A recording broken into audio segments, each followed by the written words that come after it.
आदाब, नमस्कार। परभनी आज तक में आपका स्वागत। मैं महमूद खान। आप देख रहे हैं परभनी शहर की खास खबरें। दैनिक लोकपत्र के कार्यकारी संपादक पर हमला करने वालों को गिरफ्तार करे, पत्रकारों की ओर से जिला कलेक्टर से ज्ञापन द्वारा मांग। दैनिक लोकपत्र के कार्यकारी संपादक रविंद्र तहकीक को कथित तौर पर हमला करने वाले और मुंह को कालिक पोतने की कोशिश करने वाले आरोपियों को तत्काल गिरफ्तार करे और सख्त सजा दी जाए, इस तरह की मांग की गई है। परभनी के पत्रकारों द्वारा जिला कलेक्टर दीपक मुंगड़ीकर इन्हें इस संबंध में ज्ञापन सौंपा गया है। ज्ञापन द्वारा कहा गया है कि दैनिक लोकपत्र समाचार पत्र में 20 मई 2021 को एक खबर प्रकाशित हुई थी।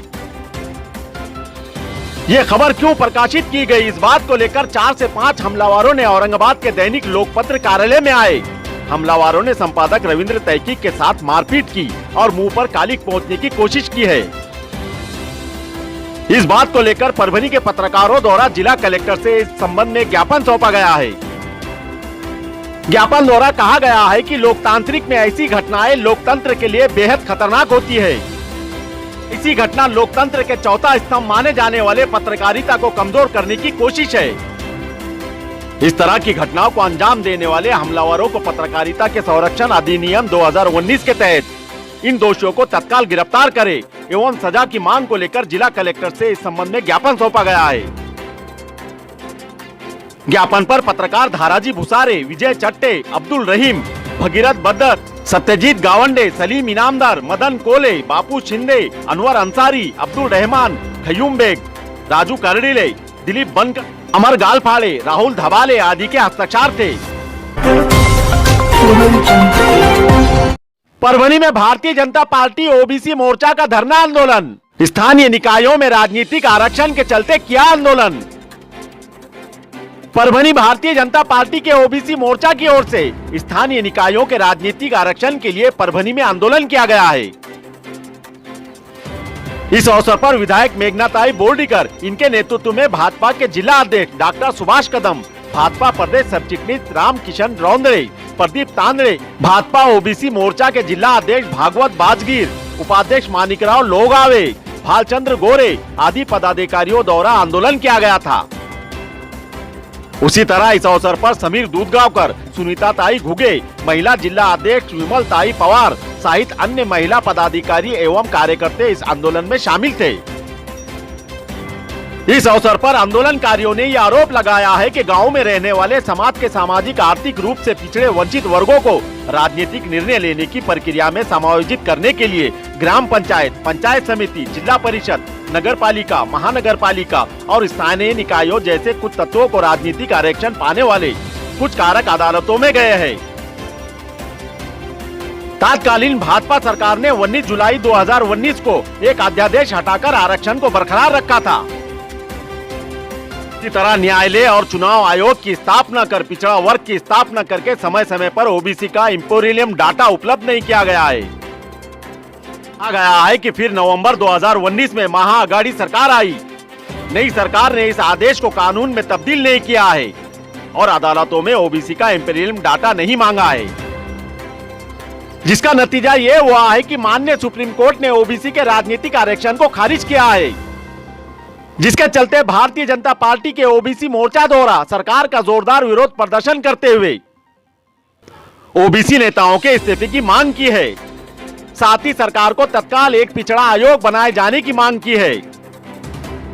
उसी तरह आयोग के माध्यम से ओबीसी श्रेणी का संरक्षण करके इंपोरियम डाटा एकत्रित करके चुनाव आयोग और सुप्रीम कोर्ट में जमा करे और स्थानीय निकायों को ओबीसी के राजनीतिक आरक्षण को फिर से स्थापित करने की मांग की गई है। इस अवसर पर भारतीय जनता पार्टी के पदाधिकारियों के सहित सैकड़ों कार्यकर्ता इस आंदोलन में शामिल थे। जिंतूर तालुके में 700 घरकुलों को 7 करोड़ रुपए राशि की मिली स्वीकृति। पूर्व विधायक विजय भांबड़े, इनके प्रयासों को मिली सफलता। जिंतूर शहर के नगर परिषद अंतर्गत खुले वर्ग के बेघरों को स्थायी आवास उपलब्ध कराने के उद्देश्य से प्रधानमंत्री आवास योजना के तहत DCR3 में 700 परिवारों को राज्य सरकार की ओर से कुल 7 करोड़ रुपए की राशि मंजूर की गई है और जल्दी सरकार द्वारा स्वीकृति धनराशि का वितरण किया जाएगा। राज्य के उप मुख्यमंत्री अजीत दादा पवार और आवास मंत्री जितेंद्र आव्हाड, इन्होंने व्यक्तिगत रूप से इस आवास योजना के लिए फंड को मंजूरी दी है। जिंतूर के पूर्व विधायक विजयराव भामले द्वारा इस योजना के लिए लगातार प्रयास जारी थे। उनके इस प्रयास को बड़ी सफलता मिली है। इस योजना के लिए पूर्व विधायक विजयराव भामले, इन्होंने 7 करोड़ रुपए धनराशि का फंड जिंतूर के लिए मुहैया कराया है। इसके पहले जिंतूर नगर परिषद के तहत 1251 आवासों को स्वीकृति दी गई थी। इनमें से 680 घरों का निर्माण पूरा हो चुका है और शेष 700 घरों की DPR 3 को स्वीकृति मिल चुकी है। जल्दी ही सरकार द्वारा इस आवास योजना के धनराशि का वितरण किया जाएगा।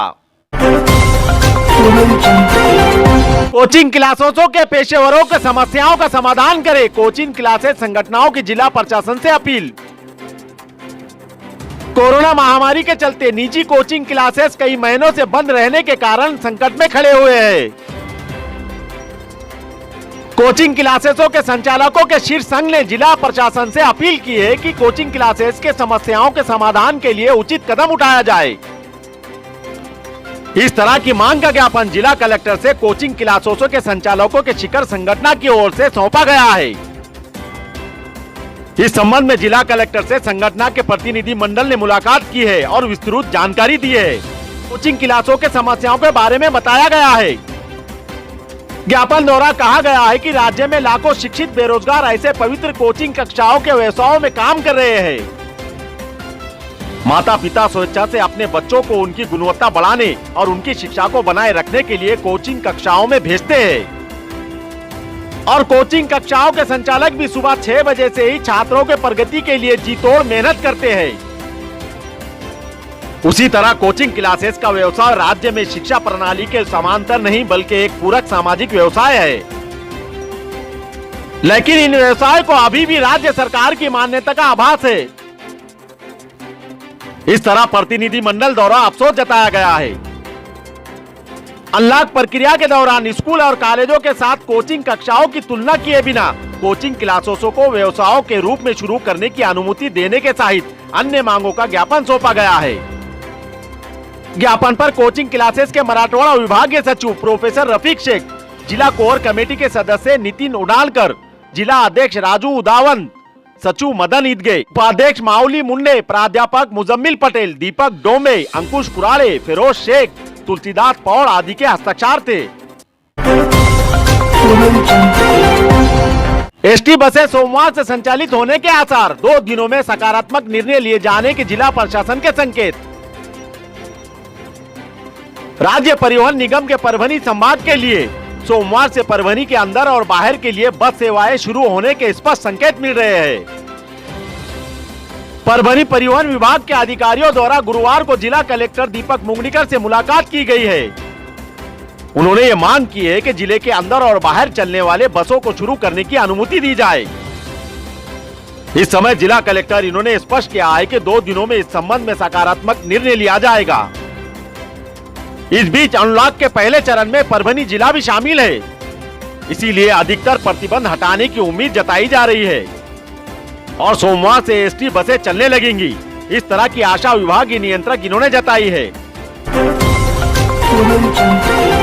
हमारे दर्शकों से अपील है कि कोरोना महामारी ने फिर से अपना प्रभाव तेज कर दिया है, इसीलिए आप अपना और अपने परिवार का ख्याल रखें। जरूरी हो तभी बाहर जाए, मास्क का इस्तेमाल करें, सामाजिक दूरी बनाए रखें, जिला प्रशासनों के निर्देशों का पालन करें। आपको हमारा चैनल पसंद आया हो तो लाइक करें, शेयर करें और सब्सक्राइब जरूर करें ताकि खबर सबसे पहले आप तक पहुंचे। परभनी आज तक पर बने रहने के लिए देखते रहिए परभनी आज तक।